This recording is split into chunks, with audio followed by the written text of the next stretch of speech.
Hi, welcome to another episode of Hot Takes. If you are a Labour MP, it's so sad, isn't it? But you're going to be very worried. A lot of them rely on the unions, you see. While the unions pay into central funds for the whole party, they also back individual MPs, things that go into the funds in their local area for things like, office hire, staffing, subsistence, travel, the usual stuff, right? They help with those costs, advertising, and so forth.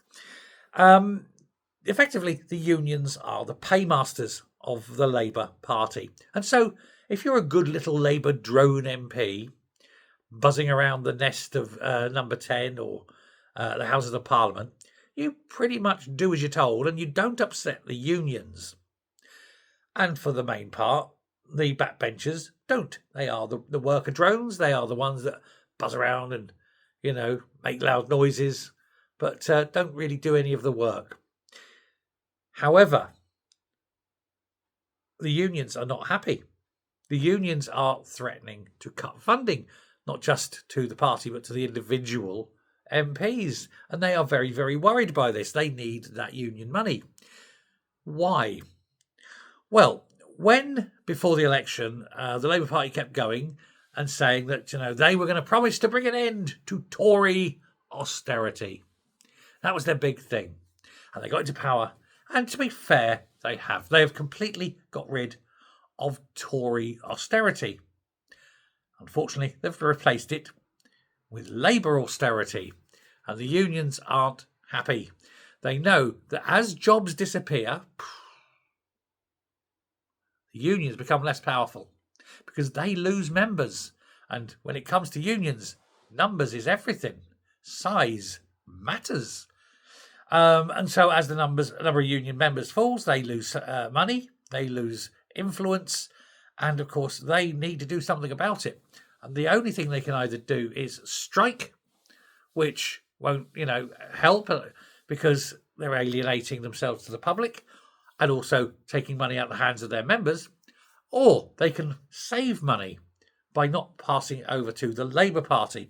There's no obligation for a Labour union to pass money to the Labour Party. They do it, but there's no obligation to do it. And they're quite within their rights to withhold it, to try and, how can we put this, influence policy. And that's exactly what's happening. Starmer is facing a fresh, new, shiny backlash from the very people who put him in power and paid for his entire campaign. You'd think he'd be more grateful, but grateful is an emotion, I suppose, not something the Starmer Droid 4000 is used to having. What does he know about emotions?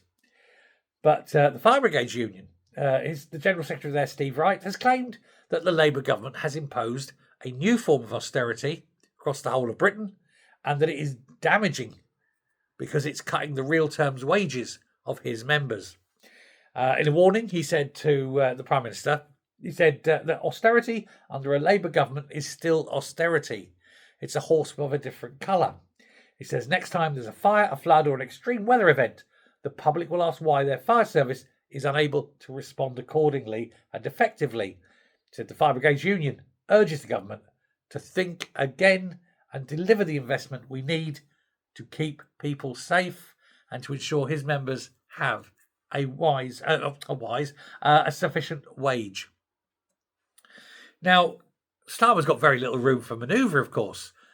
He's already spent billions upon billions unnecessarily, giving it to, Johnny Foreigner. He's now got no money left. Obviously, it was important that train drivers, already well paid, had much higher pay rises, and junior doctors. But, screw the nurses, screw the firemen, screw the actual people who do the important stuff. Because, screw them. Don't matter, do they? Just people, don't they? Yeah. But when these people go on strike, and when the country starts falling apart, he'll point the finger of blame at everyone and anything that isn't Keir Starmer. But he's the man at the top. He should have a little note on his desk saying, the buck stops here. The only thing is, if a buck stopped at his desk, he'd pick it up and shove it in his back pocket. I hope nobody noticed it. But the whole country's going to shit. He's at blame. It's his government. He's putting people in place who are totally useless at their jobs, and then he's saying, "Oh well, it's somebody else's fault." It's not. You got to take responsibility, and it's not just the fire brigades union. It's Unison, it's Unite. It's GMB, all the big public sector unions, and they're all threatening the same thing. They're saying, Starmer, pull your finger out of your arse and do your damn job and stop making our members poorer. And what's he doing? Well, he's going to give another 20 billion away to Mauritius to try and destroy the security of this nation.